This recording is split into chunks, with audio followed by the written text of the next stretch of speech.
Today we're going to focus on Chapter 31, Plant Responses to Internal and External Signals. So we know that plants respond to a variety of stimuli, and one of them is light. Any sort of plant responses is called a tropism. So when plant shoots are growing, they generally grow towards the light, and that occurs because the cells on the shady side actually elongate at a faster rate than the cells on the illuminated side. So the early experiments were conducted by Charles Darwin and his son Francis, and you can see here that they tried a variety of methods to be able to cover up the tip or the base of these grass seedlings to figure out which part of it was actually responding to the light. Boysen-Jensen, several decades later, also conducted experiments to see was it the cells touching each other, or is there some kind of mechanism that allows these cells to be able to communicate. So he cut off the tip of this seedling called a coleoptile and put an auger block which kept the cells from touching each other, but if there was a chemical signal, it could pass through that auger block.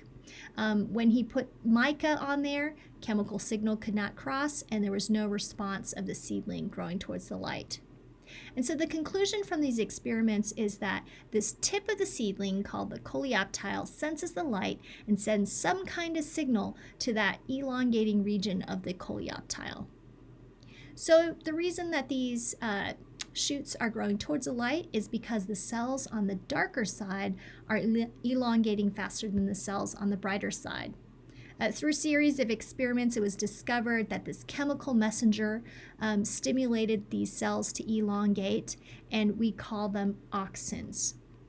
So auxins are among many different plant hormones that we've discovered since then, and these hormones are chemical messengers that coordinate different parts of a multicellular organism. We could use the term hormone, or we might call them plant growth regulators, because it's a broader term that covers chemicals that can modify or control processes within a plant. So let's take a look at some important plant hormones. Auxins.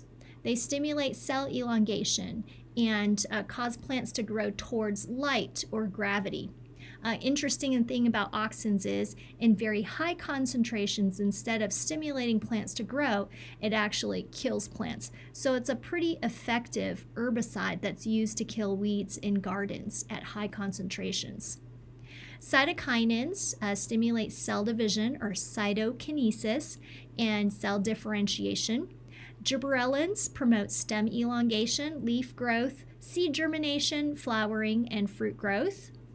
Abscisic acid is a hormone that actually, instead of promoting growth, it slows growth down. So during times of drought, plants will be triggered to close their stomata, and seeds won't want to germinate either. So they'll have high levels of abscisic acid to promote seed dormancy and to suppress germination of seeds. Lastly, we're going to talk about the hormone ethylene, which promotes fruit ripening through positive feedback mechanism. And it's also involved in apoptosis, where the plant will shed its leaves and it triggers the death of annuals. And in response to mechanical stress, ethylene is produced. So gibberellins were named because they found that when they applied this chemical hormone onto plants, it caused stems to grow and bolt up like this, and it looked really silly, and so they thought it was gibberish, and so they named this chemical gibberellins. And so today fruit growers use it and apply it to fruit. As you can see here, untreated vines on the left, really small, tightly clustered grapes. On the right, we have gibberellin treated vines, and that causes those stems to elongate and the fruit to grow bigger. And so what you get are some nice juicy plump grapes, and with these stems elongating, it allows more air circulation so that pests and like fungi and bacteria and fruit rot don't occur. So you have a better crop of fruit with applying gibberellins.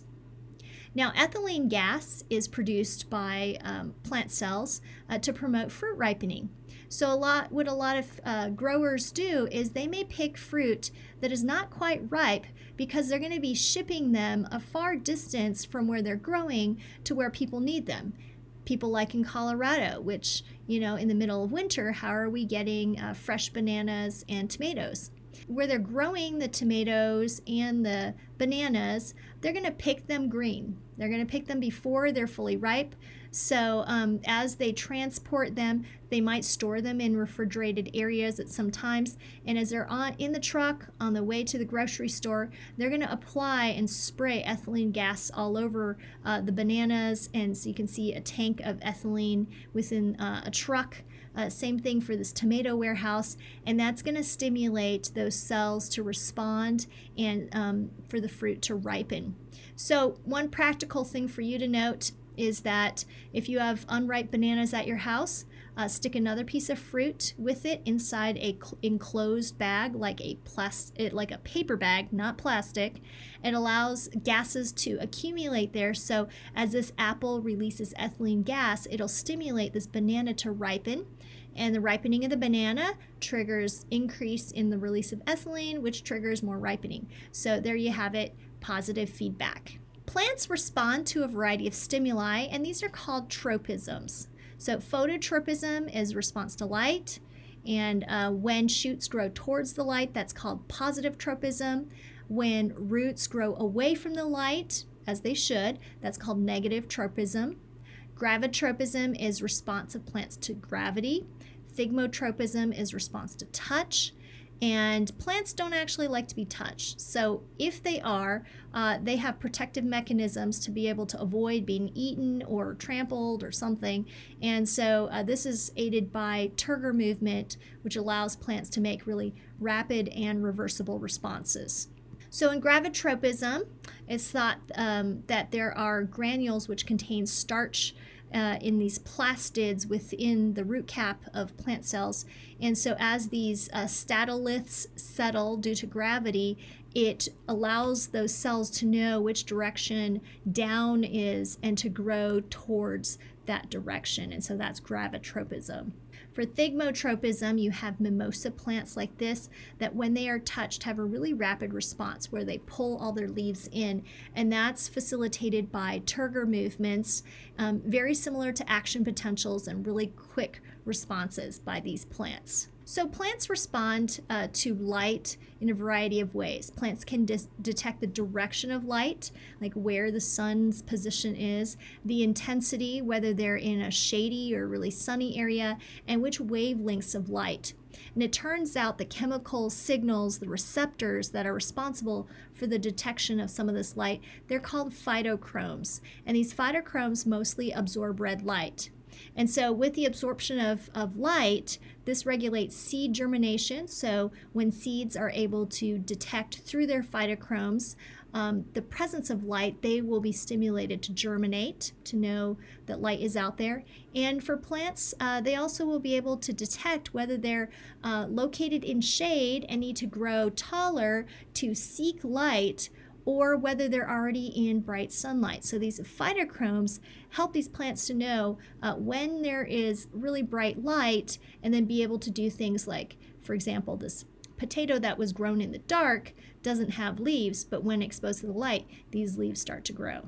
So these plants are able to detect amount of light in a day through these phytochromes as well as their own biological clocks. These are called circadian rhythms. And so these plants are able to respond and do behaviors even without these environmental cues. With both these systems, the phytochrome system and the biological clock, plants can determine the time of the year based on the amount of light and darkness. Photoperiodism is the physiological responses of plants to the relative length of night and day. And so many plants will not flower until it's the right time of the year.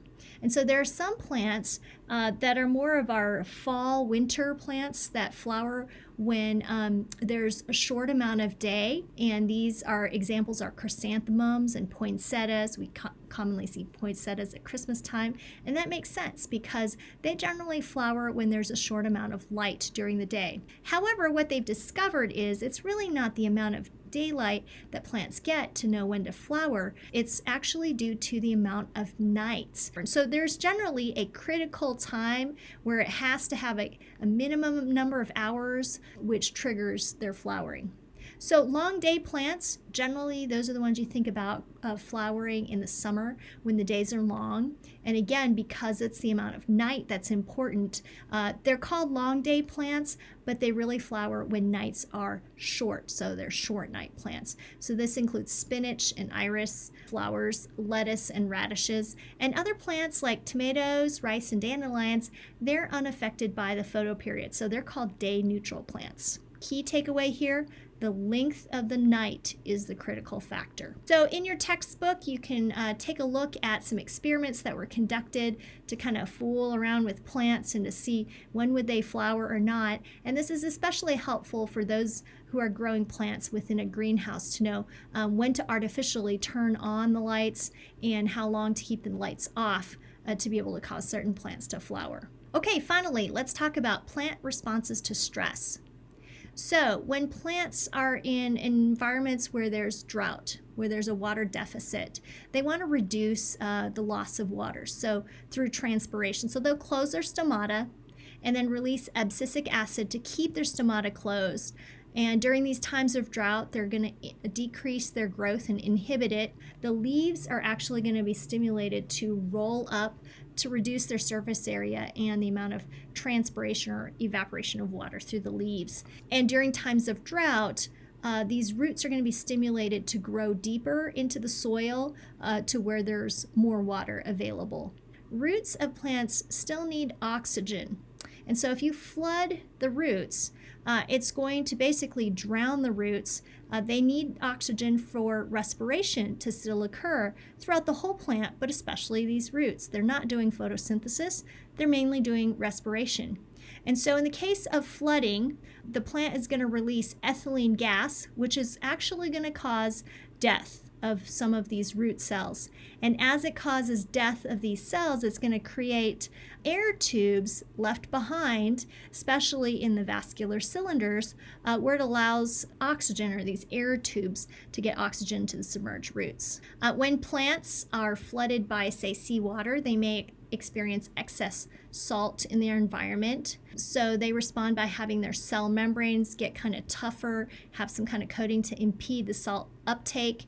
What they're also going to do is produce solutes that are between the cell membrane and the cell wall to be able to decrease the water potential there so that those plant cells retain the water, and water doesn't leave the plant cells to go into the really salty environment. During times of heat, plants, have a balance that they have to do to manage evaporative cooling via transpiration, because when it gets too hot, the enzymes are going to denature and decrease plant growth. However, you have to balance that, because if you open up the stomata, you're going to lose a lot of water. Other plants above 40 degrees Celsius, or really hot temperatures above 100 degrees Fahrenheit, because they're in danger of having enzymes break down or denature because of the heat, they're going to produce heat shock proteins that are going to avoid that problem. In really cold conditions, what's really dangerous for plants is the production of ice crystals within the cells, and then also, as it is really cold outside, it causes water to be leaving the cells. So to avoid water from leaving the cells and for the cell membranes to become really solid and rigid, these plant cells are adapted to alter the lipid composition of their membrane, where they increase the number of unsaturated fatty acids and increase their membrane fluidity. They're also going to increase their cytoplasmic solutes to reduce water loss. And some of these plants are well adapted to really cold conditions and the prevention of ice crystals forming with antifreeze proteins. Now, with herbivores, plants will have a variety of adaptations to avoid being eaten. Some of them have physical modifications like thorns or trichomes on them. Others produce chemicals that make it unpleasant for herbivores to eat them, like garlic and mint plants. And others recruit predators for the herbivores. So when plants are being eaten, they send out chemical signals that recruit, for example, parasitoid wasps. So this is interesting. This parasitoid wasp will lay their eggs within this caterpillar that is munching away at this leaf, and the little baby wasps larvae are going to hatch out and basically eat away at the body and tissue of this poor unsuspecting caterpillar, and so then it dies. A plant's first line of defense against infection and other pathogens is physical barriers. Like we have the skin and mucous membranes. For plants, they have their outer layer, which is called the epidermis. It is their first line of defense. However, once pathogens get through that, some herbivores, like this caterpillar that's munching on the leaves, it can open up portals for invasion by other pathogens like viruses, bacteria, fungi, and other spores can get in. So if that first line of defense is breached, then the plant will have other types of immune responses to be able to attack really specific pathogens. Some of the specific signals that sound the alarm for infection can be released, and one such molecule is called methyl salicylic acid. It's produced around the infection site, carried by the phloem throughout the plant. And so it activates signal transduction pathways that readies the plant defense system to respond rapidly to infection. So plants are pretty cool, and they have a variety of ways of protecting themselves, of surviving in their environments, and they respond to both internal signals and external signals. All of these things trigger signal transduction pathways within these cells to cause a response.